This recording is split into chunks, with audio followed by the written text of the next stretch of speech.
మా cinema editor Naresh అన్న, నీది నాది ఒకే కథలాగా, నువ్వు వరంగలే నేను వరంగలే, మా మ్యూజిక్ డైరెక్టర్ వరంగలే, మా డైరెక్టర్ వరంగలే, మా ప్రొడ్యూసర్ వరంగలే, అరే నేను కూడా వరంగలే. కానీ అంతకన్నా ముందు మా అందరికీ ఉన్న ఒకే ఒక పిచ్చి ఏంటంటే సినిమా అనే పిచ్చి చాలా చాలా ఎక్కువ మా అందరికీ.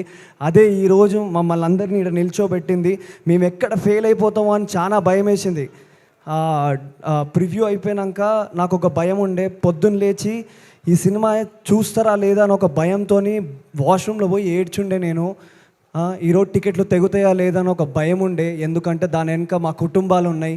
నా కుటుంబం, మా డైరెక్టర్ కుటుంబం, మా ఎడిటర్ కుటుంబం, మా అందరి కుటుంబాలు దీని మీద ఆధారపడి ఉన్నాయండి. ఎందుకంటే మేము మధ్యతరగతికి నుంచి వచ్చిన వాళ్ళము.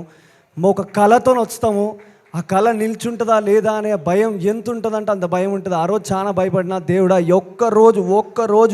ఒక్కరోజు టికెట్లు తెంపి దేవుడా, రేపు ఆటోమేటిక్గా జనాలు దాన్ని హిట్ చేస్తారని దేవుడు దాన్ని నా పక్క నుండి ఆడియన్స్ రూపంలో పంపించిండు. టికెట్లు దిగినాయి, సినిమా చూసిర్రు, ఒక మాసివ్ రెస్పాన్స్ వచ్చింది.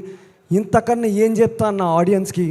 అండ్ మొన్న సక్సెస్ టూర్లో థియేటర్కి వెళ్ళినప్పుడు కొంతమంది అన్న వాళ్ళు అందరూ అంటున్నారు, అన్న నీ నెక్స్ట్ సినిమా మంచిగా ఉండాలన్నా, అన్న ఒళ్ళు దగ్గర పెట్టుకొని చేసుకుంటా అన్న, 10 సంవత్సరాలు కష్టపడి ఈ స్టేజ్కి వచ్చిన, చాలా ఒళ్ళు దగ్గర పెట్టుకొని కథ చూస్ చేసుకొని నెక్స్ట్ సినిమా కూడా మిమ్మల్ని అట్లనే మెప్పిస్తా అన్న.